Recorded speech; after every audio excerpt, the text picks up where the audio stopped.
प्यारे विद्यार्थियों, BCom part second EFM का फर्स्ट पेपर फाइनेंशियल मैनेजमेंट वित्तीय प्रबंध और वित्तीय प्रबंध के अंतर्गत अपना चैप्टर चलता management of working capital. Management of working capital कार्यशील पूंजी का प्रबंध। इस चैप्टर के अंतर्गत आज हम पढ़ेंगे कार्यशील पूंजी की मात्रा को निर्धारित करने वाले घटक या तत्व, determinants of working capital requirements, यानी कि किस संस्था को कार्यशील पूंजी की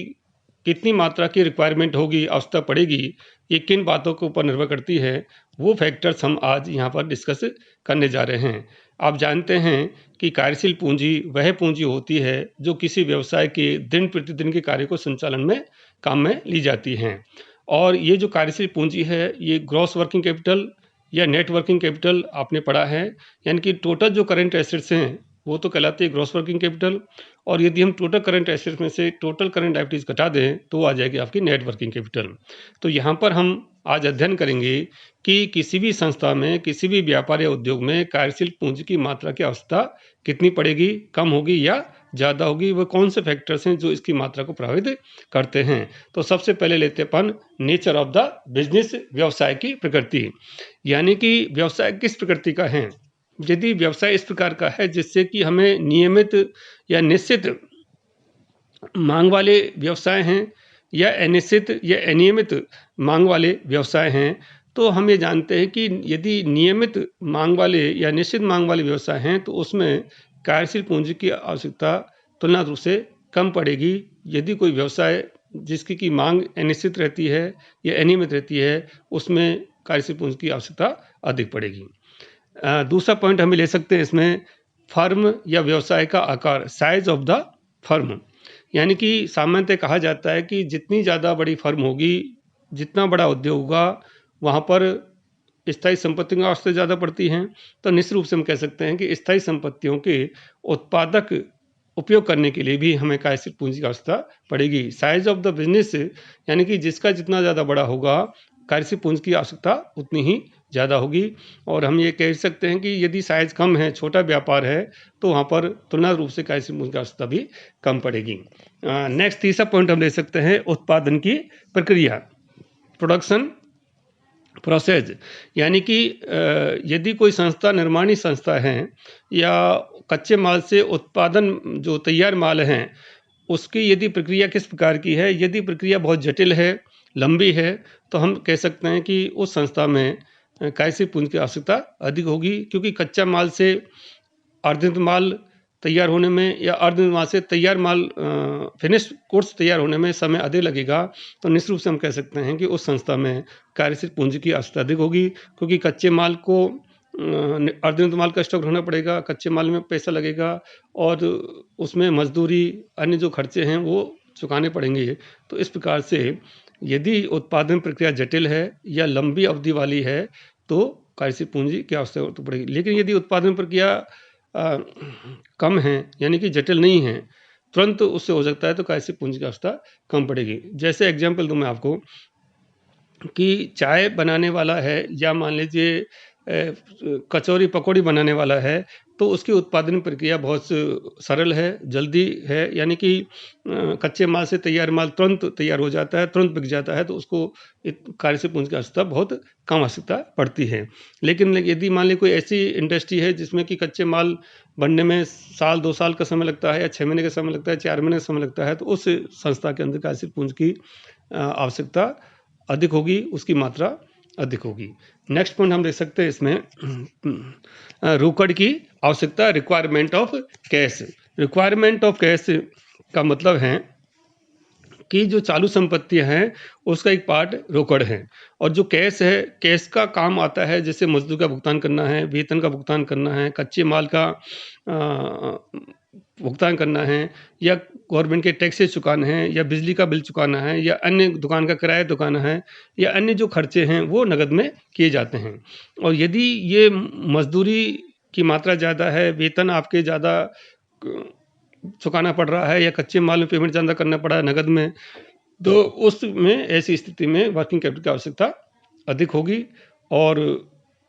यदि वेतन बहुत कम है, मजदूरी बहुत कम है, या अन्य खर्चे बहुत कम हैं, तो कार्यशील पूंजी की मात्रा तुलनात्मक रूप से कम होगी। नेक्स्ट पॉइंट ले सकते अपन, उत्पादन लागत में कच्चे माल का स्थान, यानी कि importance of raw material in production.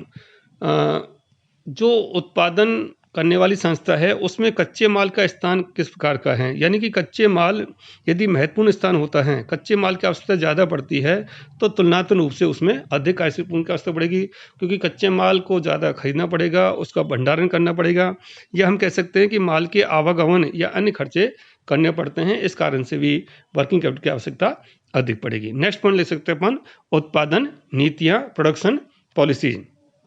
उत्पादन नीतियाँ वे नीतियाँ होती हैं जिनके आधार पर उत्पादन किया जाता है। कुछ मौसमी प्रकृति के कारखाने होते हैं, जैसे मान लीजिए ऊनी वस्त्र उद्योग है, या शीतल पेय पदार्थ वाले कारखाने हैं, या बिजली के पंखे हैं, हीटर है। तो ऐसे जो मौसम विशेष के कारण से इंडस्ट्रीज हैं, वहाँ पर उस समय कार्यशील पूंजी की आवश्यकता अधिक पड़ती है, क्योंकि उस में से विशेष में उनमें ज़्यादा उत्पादन करना पड़ता है। नेक्स्ट पॉइंट ले सकते अपन, माल की आवर्ती, टर्नओवर ऑफ द इन्वेंटरी, यानी कि जो निर्माणी संस्था है उसमें माल की टर्नओवर किस प्रकार से है, कच्चा माल है, अर्धनिर्मित माल है और निर्मित माल है। यदि कच्चा माल की मात्रा ज़्यादा रखनी पड़ती है, कच्चे माल से अर्धनिर्मित माल की मात्रा ज़्यादा रखनी पड़ती है, या निर्मित माल से फिनिश जो प्रोडक्ट है, अर्धनिर्मित माल से जो फिनिश प्रोडक्ट आता है उसकी मात्रा ज़्यादा होगी, तो कार्यशील पूंजी की आवश्यकता ज़्यादा पड़ेगी। यदि मान लीजिए वो तुरंत कन्वर्ट हो रहा है कच्चे माल से अर्धनिर्मित माल में, अर्धनिर्मित माल से फिनिश प्रोडक्ट में, और बाद में बेच करके नकद में कन्वर्ट हो रहा है, वो यदि लंबी अवधि नहीं है, तो सब तुलनात्मक रूप से कार्यशील पूंजी की आवश्यकता कम पड़ेगी। नेक्स्ट पॉइंट लिख सकते हैं अपन, terms and conditions of purchase, यानी कि क्रय की क्या विधि है, शर्तें हैं। जैसे माल उधार खरीदा जाता है, यदि कच्चा माल उधार खरीदा जाता है तो कार्यशील पूंजी की आवश्यकता कम पड़ेगी, और यदि उधार नकद खरीदा जाता है तो कार्यशील पूंजी की आवश्यकता अधिक पड़ेगी। हम ये भी कह सकते हैं कि यदि मौसम विशेष के में कच्चा माल ज़्यादा खरीदा जा रहा है, जैसे शुगर इंडस्ट्री है, शुगर इंडस्ट्री के लिए गन्ना कच्चा माल है, तो मौसम विशेष के अंतर्गत कच्चे माल को,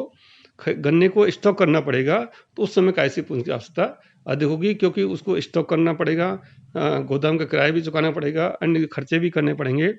ऐसे ही मान लीजिए टेक्सटाइल इंडस्ट्री है, उसका कच्चा माल कपास है, कपास सीजनेबल है, जिस समय कपास पैदा होगा उस समय उस इंडस्ट्रीज को कच्चा माल कपास खरीदना पड़ेगा, और उसमें भी भंडारण में अन्य जो खर्चे हैं वो करने पड़ेंगे, तो कार्यशील पूंजी की आवश्यकता अधिक होगी। तो हमें कह सकते हैं कि यदि नकद खरीदा जाता है तो कार्यशील पूंजी की आवश्यकता अधिक होगी, यदि उधार खरीदा जाता है तो कार्यशील पूंजी की आवश्यकता कम होगी। हम नेक्स्ट पॉइंट लिख सकते हैं, जैसे कंडीशंस या टर्म्स ऑफ सेल्स, विक्रय की शर्तें कैसी हैं। यदि हम नकद विक्रय करते हैं तो कार्यशील पूंजी की आवश्यकता कम पड़ेगी, और यदि हम उधार विक्रय करते हैं तो कार्यशील पूंजी की आवश्यकता अधिक होगी। तो इस प्रकार से अब हम दोनों को ले सकते हैं नेक्स्ट पॉइंट में, terms and condition of purchase and sales, यानी कि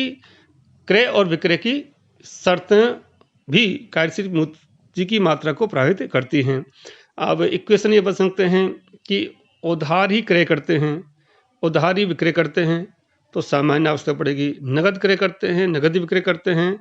अगर नगद क्रय करेंगे, नगद विक्रय करेंगे तो भी सामान्य पड़ेगी। लेकिन यदि हम उधार खरीदते हैं, कच्चा माल उधार खरीदते हैं, कोई निर्माण संस्था है,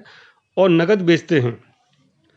तो कार्यशील पूंजी की आवश्यकता बहुत कम पड़ेगी, क्योंकि उधार खरीदना है, वहाँ आपको पेमेंट करना नहीं है, और नगद आप बिक्री कर रहे हैं तो आपके पास में पैसा आ रहा है, तो वर्किंग कैपिटल की ज़्यादा आवश्यकता आपको नहीं पड़ेगी। लेकिन मान लीजिए आप नगद तो क्रय करते हैं और उधार विक्रय करते हैं, तो नगद क्रय करते हैं, उधार विक्रय करते हैं, तो ऐसी स्थिति में वर्किंग कैपिटल की आवश्यकता आपको बहुत अधिक होगी, क्योंकि माल को खरीदने के लिए पेमेंट करना है और बिक्री आपकी उधार हो रही है, पैसा आपको वापस प्राप्त नहीं हो पा रहा है, तो ऐसे कारण से आपको सबसे अधिक मात्रा में वर्किंग कैपिटल की आवश्यकता पड़ेगी। तो इस प्रकार से नेक्स्ट पॉइंट ले सकते अपन, बैंकिंग रिलेशनशिप, यानी कि बैंकों के साथ कैसे संबंध हैं, बैंकिंग कनेक्शंस आपके किस प्रकार से हैं।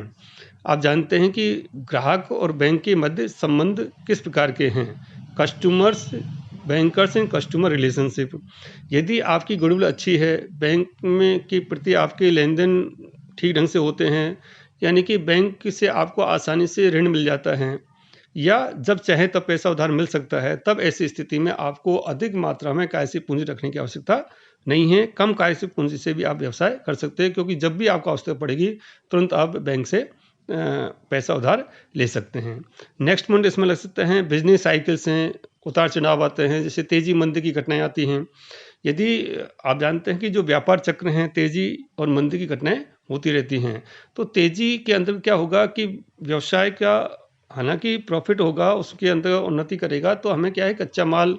अधिक खरीदना पड़ेगा, और कच्चे माल की अन्य जो उत्पादन के संबंधित जो खर्चे हैं वो तेजी से बढ़ने लगते हैं, तो उसमें कार्यशील पूंजी की आवश्यकता हमें अधिक पड़ेगी। और मंदी में चूंकि व्यापार संकुचित होता है, वहाँ पर